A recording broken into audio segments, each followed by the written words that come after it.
पर प्राणी के काया तेरी हो गई पुरानी। प्रभु का भजन कर प्राणी के काया तेरी हो गई पुरानी। हरि का भजन कर प्राणी के काया तेरी हो गई पुरानी। प्रभु का भजन कर प्राणी के काया तेरी हो गई पुरानी। हो गई पुरानी काया, हो गई पुरानी, हो गई पुरानी काया, हो गई पुरानी। तूने कदर ना जानी के काया तेरी हो गई पुरानी। तूने कदर ना जानी के काया तेरी हो गई पुरानी। खाए पिए के जीवन बिताया, खाए पिए के जीवन बिताया। खाए पिए के जीवन बिताया। खाए पिए के जीवन बिताया। ये तन तेरे काम न आया। ये तन तेरे काम न आया। हो गई खत्म कहानी के काया तेरी हो गई पुरानी। हो गई खत्म कहानी के आया तेरी हो गई पुरानी। प्रभु का भजन कर प्राणी के काया तेरी हो गई पुरानी। प्रभु का भजन कर प्राणी के काया तेरी हो गई पुरानी। राम नाम है हीरा मोती। राम नाम है हीरा मोती। राम नाम है हीरा मोती। राम नाम है हीरा मोती। जिससे तेरी मुक्ति होती। जिससे तेरी मुक्ति होती। ना बन तू अभिमानी के काया तेरी हो गई पुरानी। ना बन तू अभिमानी के काया तेरी हो गई पुरानी। प्रभु का भजन कर प्राणी के काया तेरी हो गई पुरानी। प्रभु का भजन कर प्राणी के काया तेरी हो गई पुरानी। हो गई पुरानी काया, हो गई पुरानी। हो गई पुरानी काया, हो गई पुरानी। तूने कदर ना जानी के काया तेरी हो गई पुरानी। तूने कदर ना जानी के काया तेरी हो गई पुरानी। हरि का भजन कर प्राणी के काया तेरी हो गई पुरानी। हरि का भजन कर प्राणी के काया तेरी हो गई पुरानी। प्रभु का भजन कर प्राणी के काया तेरी हो गई पुरानी। प्रभु का भजन कर प्राणी के काया तेरी हो गई पुरानी। बोलवा के बिहारी लाल लाल की।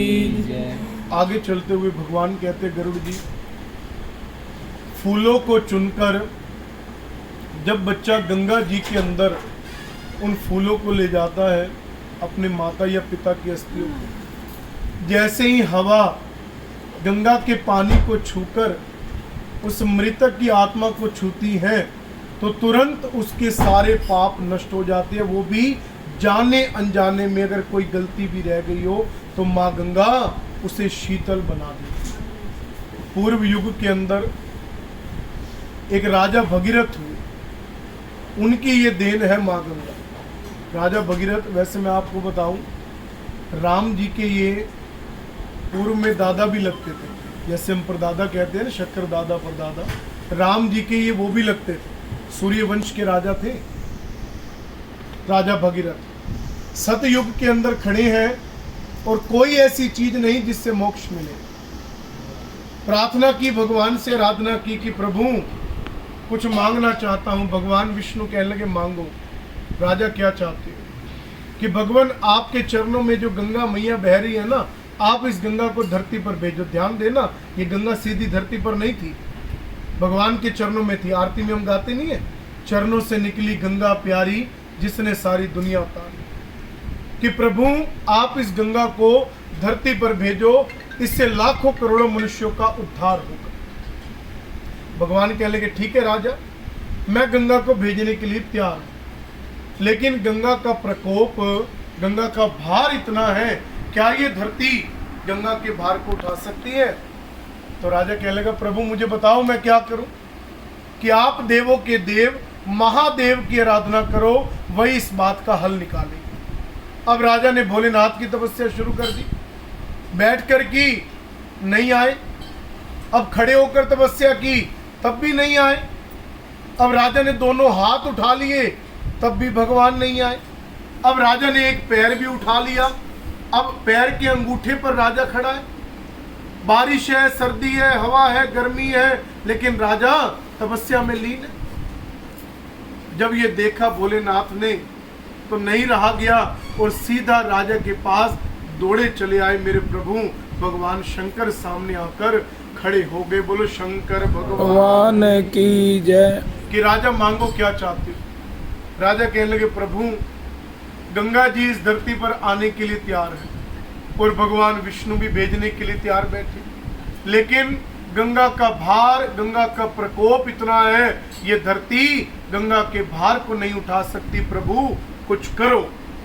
भगवान कहने लगे राजा चिंता ना करो, जैसे गंगा ब्रह्मलोक से आएगी मैं उस गंगा को संभालूंगा। वही बात बनी, ब्रह्मलोक से निकली गंगा, भगवान के चरणों से निकली गंगा, नीचे भोलेनाथ ने खड़े होकर गंगा मैया को अपनी जटाओं के अंदर समा लिया और फिर धीरे से गंग की धार इस पावन पवित्र धरती पर भगवान ने अपनी जटा से निकाली और गंगोत्री नामक आज भी जो क्षेत्र उत्तराखंड हिमालय पहाड़ियों के अंदर स्थित है, वहां पर पहली धार पड़ी और वहां से पानी निकलना शुरू हो गया।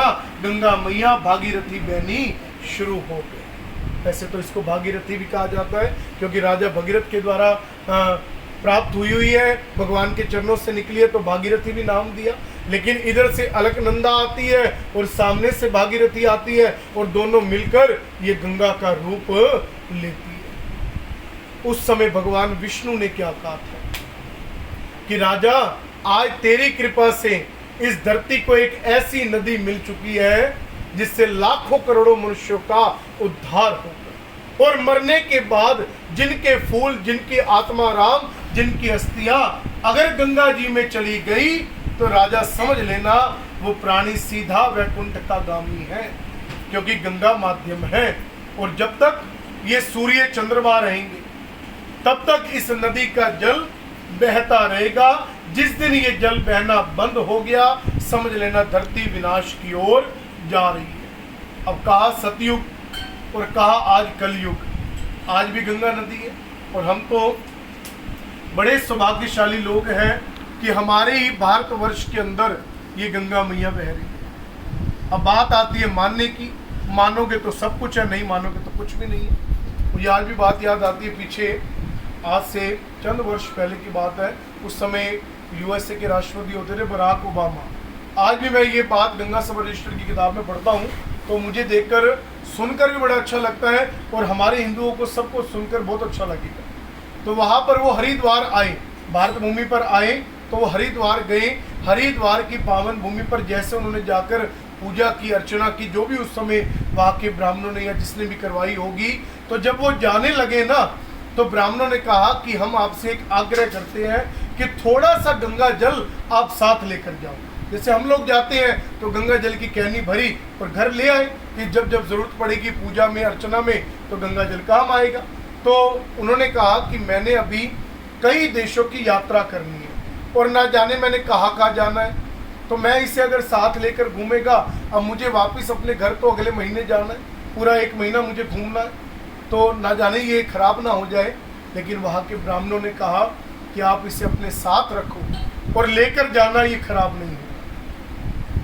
उन्होंने कहा पक्का, ठीक है, ये नहीं होगा। अपने साथ उन्होंने गंगा जल की वो कैनी रख ली। विभिन्न देशों में वो घूमे, कहीं पर टेम्परेचर क्या है, कहीं पर क्या है, परमात्मा जाने। जब वो अपने वापिस घर की ओर प्रस्थान हुए, वॉशिंगटन के अंदर बैठे हुए थे और उनका ट्वीट आया था। उस समय ये नरेंद्र मोदी जी नए प्रधानमंत्री बने थे, तो उनका ट्वीट आया कि मेरी तरफ से अमेरिका के खजाने से 11 करोड़ रुपए गंगा सभा रजिस्टर्ड को प्रदान करो। क्यों? क्योंकि ये जल खराब नहीं है। बाहर के विदेशी लोगों ने भी इस बात को फॉलो करना शुरू कर दिया कि भारत भूमि पर एक नदी बहती है तो वो तो माँ का दर्जा देते हैं भारत के लोग, माँ रूपनी मानते हैं, तो हम क्यों ना माने। जब बाहर के लोग भी इस बात को मानना शुरू हो गए तो हमारा तो ये धर्म भी बनता है, हमारा तो ये फर्ज भी बनता है कि हम उस माँ जग जननी के आगे नतमस्तक हो। और परमात्मा क्या कह रहे कि मरने के बाद जिनके फूल, जिनकी अस्थियां गंगा जी में चली जाती हैं, उन्हें मृत्यु लोक में कभी वापस नहीं आना पड़ता। इस आवागमन के चक्कर से भी वो छुटकारा पा जाते हैं कि ना ही जन्म लेंगे और ना ही मृत्यु होगी, मोक्ष मिल जाएगा। मोक्ष का मतलब कि आज के बाद उस इंसान का 84 लाख में जन्म नहीं होता, चाहे वो मानव योनि भी क्यों ना हो। हमेशा के लिए भगवान के श्री चरणों में वैकुंठ के अंदर उनका दास बनकर रहेगा, लेकिन इस धरती पर उनका जन्म नहीं होगा। इससे बढ़ के मेरे हिसाब से कोई मुक्ति नहीं हो सकती। और जो बच्चा ऐसा कर्म अपने माता पिता के लिए सोच कर करता है, कौशिक पुत्र विश्वामित्र के समान सुख पाता है। आओ 2 मिनट क्योंकि कल 9वां दिन होगा और भजन संध्या रात्रि को लिखी है, वो भी कल महत्व आएगा। लेकिन परसों जैसे ही सुबह प्रातः